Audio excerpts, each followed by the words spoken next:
Most of the people you call friends are quietly damaging you. Not with fists, not with betrayal you can point to, but with something slower, something science has been tracking for decades, and something you've probably never been taught to notice. You call them your circle, your day ones, your people.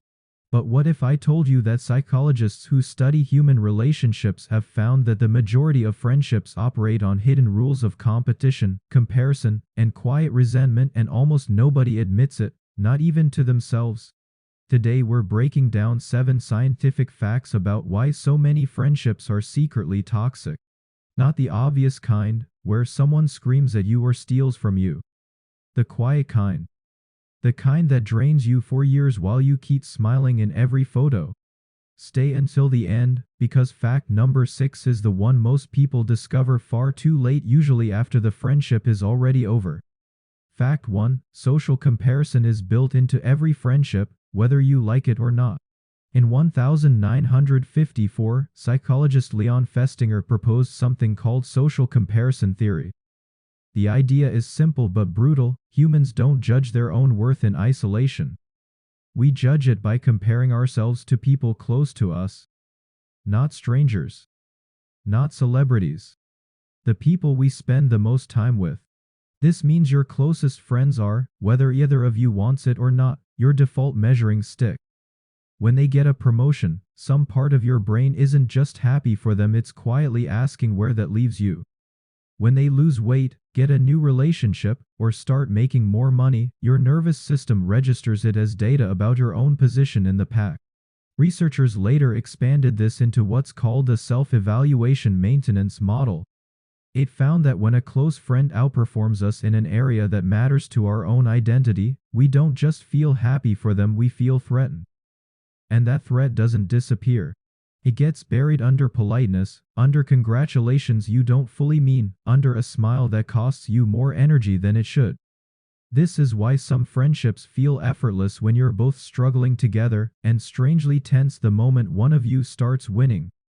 Fact 2. Frenemies are more dangerous than enemies, according to cardiovascular research. Here's a fact that surprises almost everyone. In 2003, researchers at the University of Utah studied the physical effects of different relationship types on the body. They found that ambivalent relationships, the ones where you feel both closeness and tension, the classic frenemy, actually produced higher blood pressure spikes than relationships with people you openly dislike.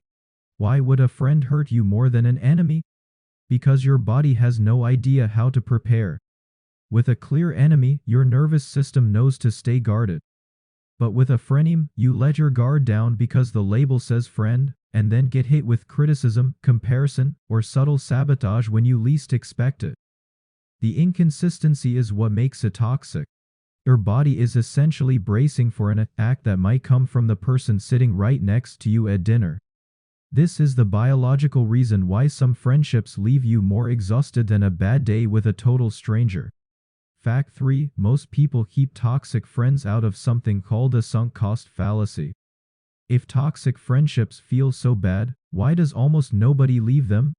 Behavioral economists have an answer, and it's not loyalty. It's a cognitive trap called a sunk cost fallacy, the tendency to keep investing in something because of what you've already put into it, not because of what it's actually giving you now. You think about the 10 years of history. The inside jokes. The person who knew you before you became who you are now. And your brain treats walking away as a loss of everything already invested, instead of recognizing that every future year spent in a draining friendship is a new cost, not a recovery of an old one. This is the same psychological mechanism that keeps people in bad jobs, bad relationships, and losing investments. Time already spent feels like it has to be protected, even when protecting it is actively hurting you. Fact 4. Emotional labor in friendships is almost never equal, and imbalance predicts resentment.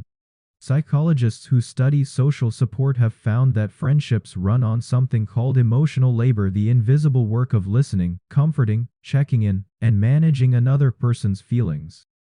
And in study after study, this labor is almost never split 50-50.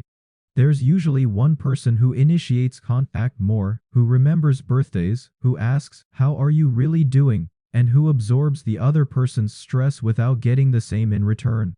Researchers have found that this kind of chronic imbalance is one of the strongest predictors of quiet resentment in adult friendships, resentment that often never gets spoken out loud because bringing it up feels petty compared to the size of the friendship itself. So it builds silently until one day the imbalance doesn't feel like a small thing anymore. It feels like the whole relationship. Fact 5. Your brain cannot actually handle more than about 5 close friendships at once. Anthropologist Robin Dunbar's research on social cognition found something most people never think about. Human beings have a biological ceiling on how many close relationships we can genuinely maintain. Dunbar's data suggests we can hold around 5 people in our innermost circle of trust, roughly 15 in a close friend layer, and up to 150 in a broader social network before quality collapses under the weight of quantity.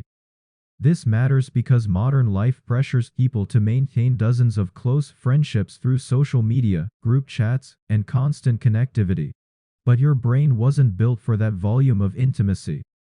When you spread real emotional investment across too many people, none of them get the depth a genuine friendship requires, and the ones who do make it into your inner 5 are often chosen by convenience or proximity, not compatibility. This is part of why so many friendships feel shallow even when they've lasted for years. They were never given the cognitive space to become anything deeper. Fact 6. The friendships that hurt the most are the ones built on a shared identity, not shared values. This is the fact most people discover far too late.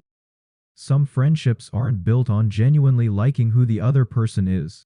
They're built on shared circumstance, the same school, the same job, the same struggling period of life, the same group of mutual friends.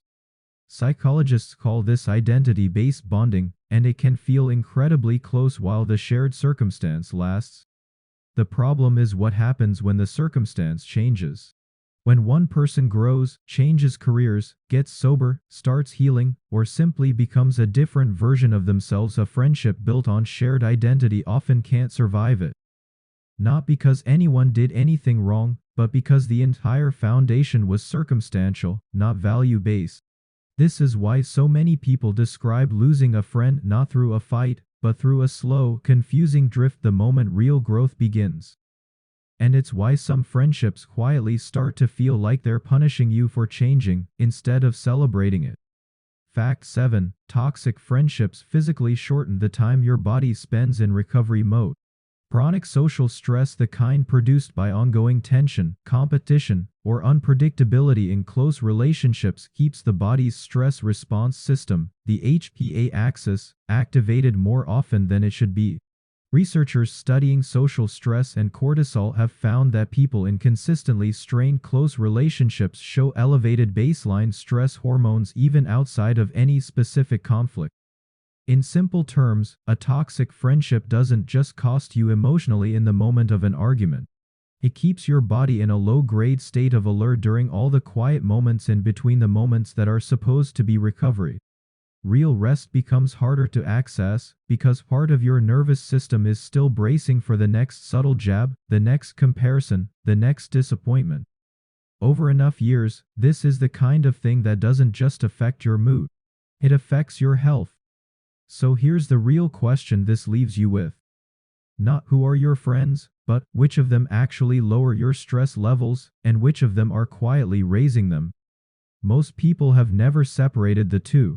The people who build real strength in their lives usually do not by cutting everyone off, but by finally being honest about which relationships are giving them energy, and which ones have just been costing them for years while wearing the name friend.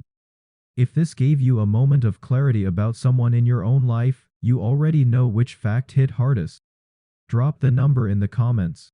And if you want more of this, the psychology nobody teaches you about the people closest to you, subscribe, because this is exactly what this channel is built for.